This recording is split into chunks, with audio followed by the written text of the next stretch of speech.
Nous allons donc écouter la parole et l'enseignement.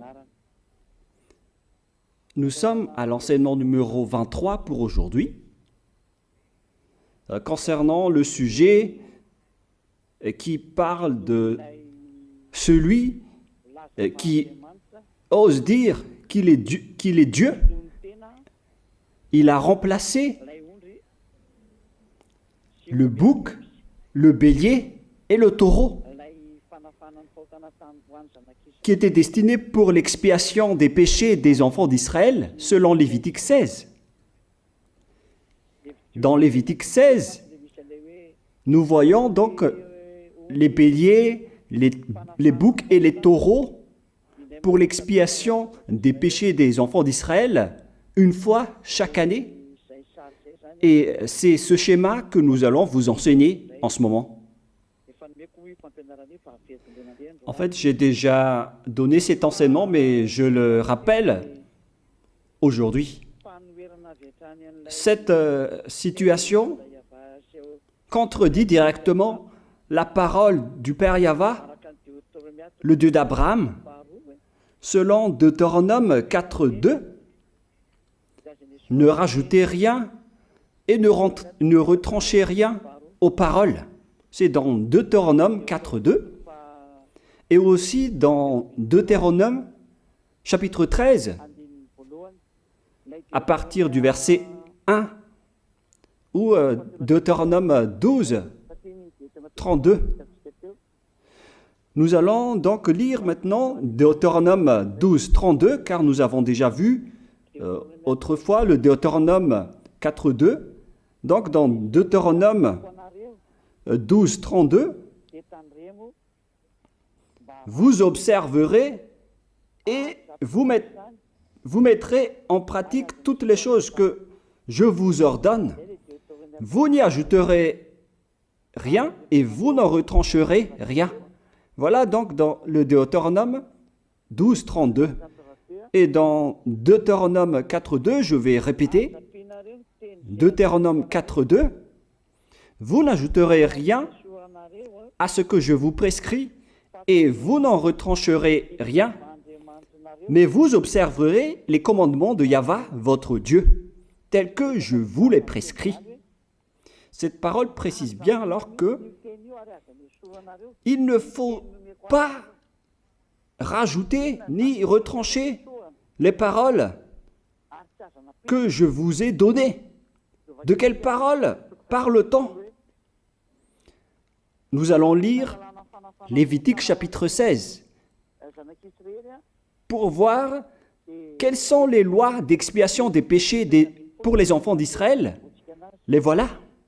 C'est dans Lévitique chapitre 16, verset 3 d'abord, pour commencer. Voilà donc ce qu'on ne doit pas changer, alors que nous avons tous su, nous avons tous vu qu'ils les ont remplacés par Jésus ou Jesus. Ce n'est pas une diffamation, nous le voyons tous. Alors que chacun réfléchisse, Lévitique chapitre 16, verset 3. Voici de quelle manière Aaron entrera dans le sanctuaire. Il prendra un jeune taureau pour le sacrifice d'expiation et un bélier pour l'holocauste. Voilà, nous le voyons tous clairement, cette parole. Il existe donc le fait d'apporter un jeune taureau pour le sacrifice d'expiation, ainsi qu'un bélier pour l'holocauste. Verset 5. Il recevra de l'assemblée des enfants d'Israël 2 boucs pour le sacrifice d'expiation et un bélier pour l'holocauste. C'est-à-dire,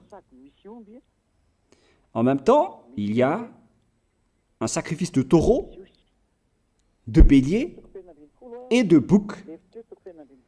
Lévitique chapitre 16, toujours, mais dans le verset 34. Ce sera pour vous une loi perpétuelle. Voilà. Il se fera une fois chaque année l'expiation pour les enfants d'Israël à cause de leurs péchés. Nous sommes déjà au verset 34 pour information. Verset 34. Voilà. Ce sera pour vous une loi perpétuelle. Quelle est cette loi perpétuelle? C'est le fait de sacrifier les béliers, les boucs et les taureaux qui vont être tués pour sacrifice, pour l'expiation des péchés des enfants d'Israël. Selon le verset 34, ce sera pour vous une loi perpétuelle.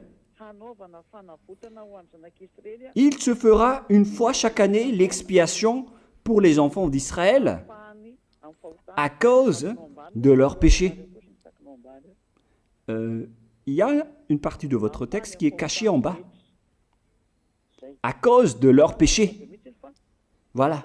Ici, donc, c'est bien clair que l'expiation du péché qui se fait une fois chaque année pour les enfants d'Israël, qu'on ne peut ni ajouter ni retrancher, ce sont les sacrifices des béliers, de taureaux et de boucs. On ne peut pas changer cela. On ne peut pas les remplacer en Jésus ou en Jesus. C'est une loi perpétuelle. Donc, si vous observez les 10 commandements, vous devez apporter des sacrifices de taureaux, de béliers et de boucs si vous voulez être expié de vos péchés. Voilà le schéma. Alors que, en réalité, la situation pour les religieux étranges, on ne voit pas ce qu'il veut en venir, mais ils ont osé intégrer Jésus ou Jesus pour remplacer le bélier, le taureau ou le bouc. Et ce sont eux-mêmes qui le confirment jusqu'à aujourd'hui. Nous voyons tous donc ici que Jésus ou Jesus n'est qu'un imposteur, un hors-la-loi. Et les hors-la-loi sont des envoyés du diable. Le diable, il a commis le péché depuis le commencement. Ce sont des transgresseurs de la loi. Donc c'est prouvé ici que Jésus est un hors-la-loi. Nous allons lire la parole, poursuivre, dans 1 Jean, chapitre 3. 1 Jean, chapitre 3, à partir du verset 4. Quiconque pêche transgresse la loi, et le péché est la transgression de la loi. Voilà, c'est bien clair que c'est le péché qui est la transgression de la loi. Un pécheur, donc, c'est un transgresseur de la loi. Et un hors-la-loi, c'est un pécheur. C'est clair alors que Jésus ou Jesus, c'est un hors-la-loi, c'est un transgresseur de la loi. Nous avons tous vu ensemble qu'il a pris la place du bélier et il a siégé, il s'est installé dans ce système. C'est pourquoi toutes les églises observent les 10 commandements et ils servent Jésus ou Jesus. Voici l'enseignement. Alors, regardez bien à travers ce texte et cette écriture que je vous donne en ce moment. Et soyez conscients, ça suffit maintenant d'écouter ces faux dieux, c'est déjà trop. Tant pis pour vous si vous allez encore les écouter. Soyez conscients que ce schéma n'est plus correct. Beaucoup de gens me diffament à cause de ce que je fais en ce moment. Ils ne supportent pas la vérité. Mais ça dépend de chacun de vous. Et moi, je vous avertis, pour vous qui vont être baptisés et qui veulent être baptisés, mais qui entendent les diffamations et les critiques des autres, ne croyez pas en cela. Ce ne sont pas du tout vrai. La parole de Élia est directe. Ce ne sont que des mensonges. L'ôtement du péché, ce sont des personnes qui sont non-pécheurs qui peuvent le faire. Ce n'est pas logique de dire que les fidèles sont ôtés des péchés et le leader est un pécheur. Ce n'est pas du tout écrit dans la Sainte Écriture. Ce qui est écrit dans la Bible, c'est que le bon arbre donne de bons fruits et le mauvais arbre de mauvais fruits. Et le bon arbre ne donne jamais de mauvais fruits, et le mauvais arbre ne donne jamais de bons fruits. Ce sont les bons arbres qui donnent des bons fruits, et les mauvais arbres qui donnent des mauvais fruits. Et donc, si l'ambassadeur de Yahushua, Zedia Elia, a produit des personnes qui ne pêchent plus, alors il est bon, il est une bonne personne. Il n'a jamais fait aucun mal, même pas le moindre mal. Voilà donc la leçon pour vous, car dans le cadre de ce baptême qui va arriver, il y a beaucoup de diffamation et de critiques. Donc je vous conseille de ne pas écouter cela, car ce n'est pas du tout la vérité. Ils font ça juste pour diffamer et blâmer la bonté de Yahushua, alors ne les suivez pas. Donc là, on voit bien que ce n'est pas de la diffamation. Nous avons tous vu ensemble. Je vous ai donné la parole. On a tous écouté et vu ensemble. On a jugé ensemble. Est-ce que ce Jésus ou Jésus a fait la vérité? Est-ce qu'il a dit la vérité ou pas? Si nous avons vu le livre de Moshe, venant du Dieu d'Abraham, qui a dit « Ne rajoutez pas et ne retranchez pas à ma parole ». Nous avons vu alors que ils ont remplacé par ce Jésus ou Jésus les sacrifices d'expiation du péché, en disant après que c'est ce dernier qui ôte les péchés. Ce n'est pas du tout vrai. Celui qui peut ôter les péchés selon les 10 commandements, c'est le bélier, ou bien le taureau, ainsi que le bouc. Ce sont ces bêtes qui peuvent ôter les péchés. Quelle est alors la raison pour laquelle les religieux sont entrés dans ce mauvais schéma? Car c'est vraiment un schéma qui transgresse la loi. Car ils ont contré bêtement le livre du Lévitique chapitre 16. Ils l'ont contré bêtement, directement. Et après, ils ont remplacé par leur faux Dieu. Un faux Dieu car c'est directement un hors-la-loi. Il a contredit le Dieu d'Abraham. Nous voyons la preuve ici qu'il a contredit vraiment le Dieu d'Abraham, qu'on appelle par le nom de Yahava et Yahushua son fils. Car ce Dieu d'Abraham, il a bien dit qu'il ne faut ni ajouter ni retrancher à ses paroles. Il faut les observer car ce sont les commandements de Yahva, ton Dieu. Et ces lois qu'on ne doit pas rajouter ni retrancher veut dire qu'il ne faut pas toucher au Lévitique chapitre 16, car c'est ce livre qui ôte les péchés. Alors que nous voyons tous que personne ne le pratique plus. Si les 10 commandements, si les prêtres et les pasteurs pratiquent bien les 10 commandements, alors ils doivent faire le sacrifice de bélier et de taureau et de bouc pour l'expiation de leurs péchés. Alors que nous voyons tous que personne ne le fait plus. Alors qu'en même temps, ils observent les 10 commandements. C'est donc de la transgression de la loi. Et en plus, ils ont enlevé le Lévitique 16 en le remplaçant par Jésus ou Jésus. C'est-à-dire qu'ils ont contredit la parole du vrai Dieu, le Dieu d'Abraham. Et est-ce que vous allez encore oser contredire cette vérité? Est-ce que vous allez encore dire que vous êtes dans la vérité, que vous êtes dans la justice? Mais qu'est-ce que vous cherchez? Vous cherchez à prier et à servir le Dieu d'Abraham. Si vous voulez servir le Dieu d'Abraham, vous n'allez pas enlever le Lévitique 16, vous allez restaurer le Lévitique 16. Mais est-ce que vous allez encore oser le faire? Est-ce que vous pouvez encore le faire? La réponse, non. Vous ne pouvez plus le faire.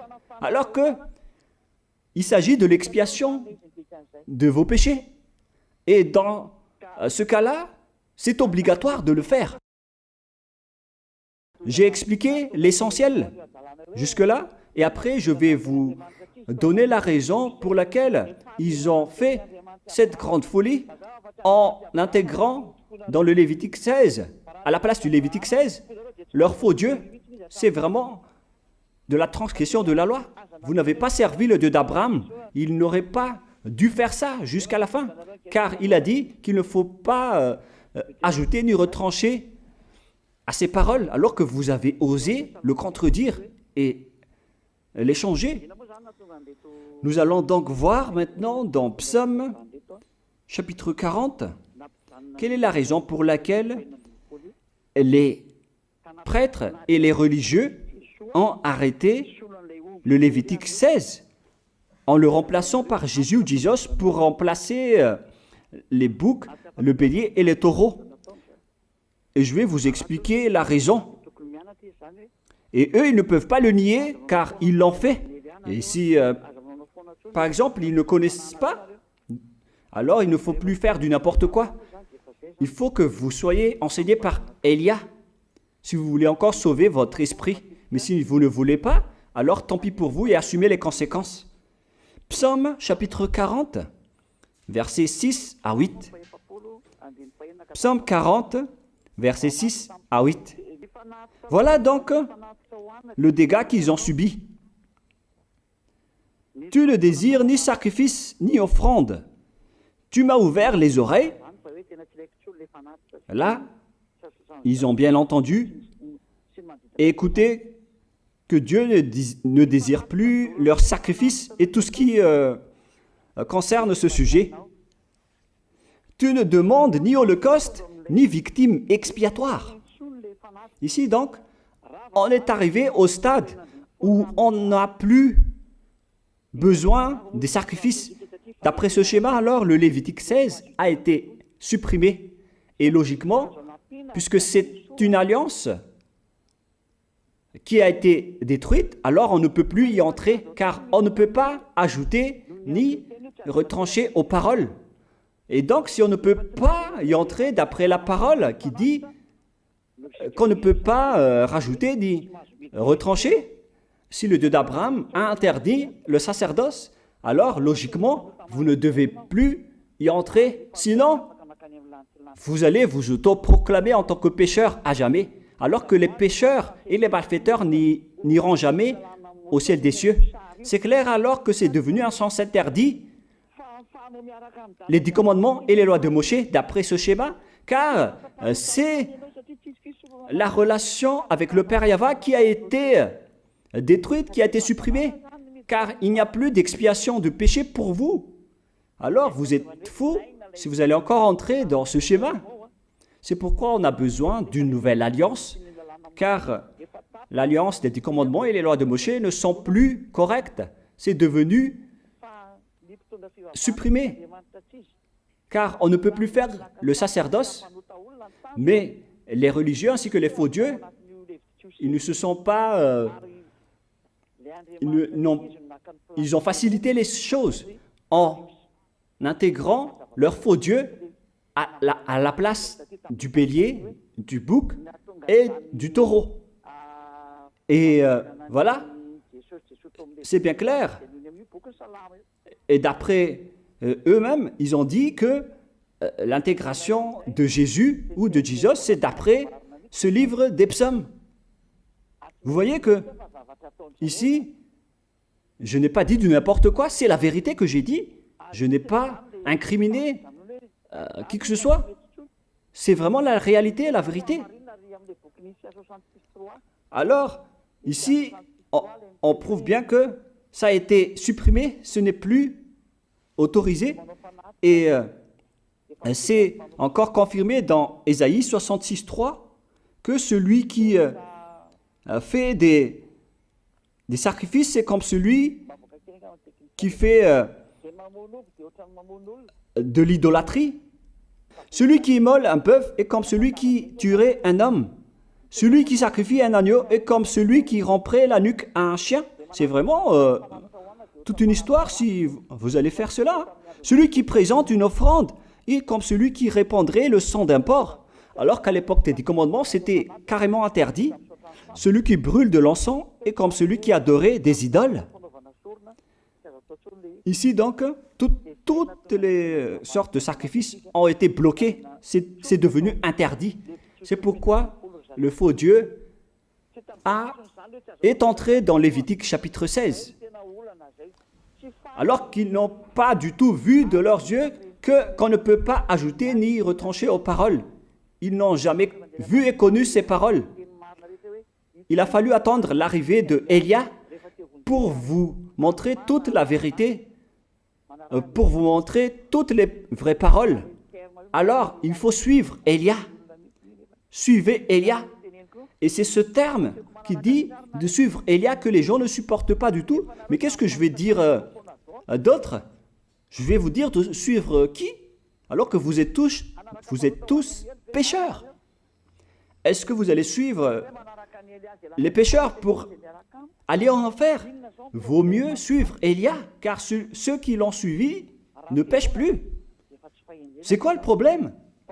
Si c'est de la jalousie, alors vous n'êtes pas du tout sage. Mais si vous êtes sage, vous devrez être content en m'écoutant. Si vous cherchez ce Dieu d'Abraham, vous devez être très content en dansant à la maison en disant « Merci Élia, voilà ce que j'attendais ». Au lieu de dire des colères et de la haine, moi je vous donne de la parole de l'amour pour vous sauver. Alors sachez bien écouter. Et après, ils l'ont continué dans 40, verset 7 maintenant. Alors je dis, voici je viens avec le rouleau du livre écrit pour moi. Verset 8, je veux faire ta volonté, mon Dieu, et ta loi est au fond de mon cœur. Et eux, ils ont pris cette parole en disant que nous avons vu ce terme de rouleau du livre et directement, ils ont dit que on doit intégrer dans les 10 commandements le Fils du Très-Haut qui s'appelle Yahushua. Ils l'ont intégré dans les 10 commandements. Pour vous qui sont dans le mauvais sens, vous l'appelez Jésus. Vous avez intégré dans les 10 commandements votre Jésus, mais Yahushua n'entrera jamais là-dedans car c'est vraiment interdit, c'est un tabou. Le sens du rouleau du livre que Yahushua a parlé ici, c'est qu'on parle de son histoire dans le Sefer Torah juif. C'est-à-dire que le Sefer Torah juif a parlé de lui. Nous allons lire la parole à ce sujet. En parlant du rouleau du livre, ce n'est pas qu'il est entré dans le Lévitique 16. Non, c'est un tabou, c'est interdit. Mais il a parlé de son histoire. En parlant du rouleau du livre, nous allons lire la parole concernée à ce sujet. Selon Luc, chapitre 24, verset 44. Luc 24, 44. Puis il leur dit, « C'est là ce que je vous disais lorsque j'étais encore avec vous, qu'il fallait que s'accomplisse tout ce qui est écrit de moi dans la loi de Moïse, dans les prophètes et dans les psaumes. » Toutes les paroles qui parlent de lui dans la loi de Moïse, dans les prophètes et dans les psaumes. C'est ça qu'on parle ici. Mais il n'a jamais dit qu'il va remplacer le Lévitique 16. Au contraire, c'est un tabou, c'est un blasphème devant le Père Yahva, qui a déjà dit qu'il ne faut jamais ajouter ni retrancher ses paroles. Donc, les paroles qui parlent de lui, ce sont les paroles de la nouvelle alliance qu'il va de moi. Il a écrit à propos de Yahushua. C'est pourquoi on parle du rouleau de livre qui a écrit pour lui. Et Moshe aussi a participé à son histoire en parlant de lui. Mais ce n'est pas que on a supprimé le Lévitique 16 en remplaçant par le Fils du Très-Haut. Non, ce n'est pas du tout cela. Il y a beaucoup de paroles qui a parlé de lui depuis les lois de Moshe, depuis les prophètes et depuis les psaumes. C'est pour ça qu'on parle du rouleau du livre qui a écrit à propos de lui. Mais ce n'est pas que vous allez supprimer le Lévitique 16 en le remplaçant par le Fils du Très-Haut. C'est vraiment une abomination de votre part. Je vous ai donné maintenant l'explication. Il ne faut pas rajouter ni retrancher aux lois de Moshe. C'est une alliance en bonne forme qu'on ne peut pas toucher ni enlever. C'est dans Galates 3,15. Galates 3,15.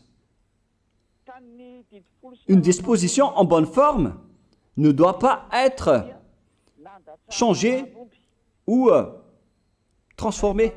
Les lois de Moshe, c'est une alliance en bonne forme qu'on a versé le sang de Zébu en plus. Donc on ne peut ni retrancher ni rajouter. Le pire alors, c'est que vous qui êtes les fidèles de Jésus, vous l'avez intégré dans les lois de Moshe en remplaçant le Lévitique 16. On parle de votre Jésus ou Jesus. Je vous pose la question, est-ce que vous oserez dire que vous n'êtes pas pécheur à ce sujet?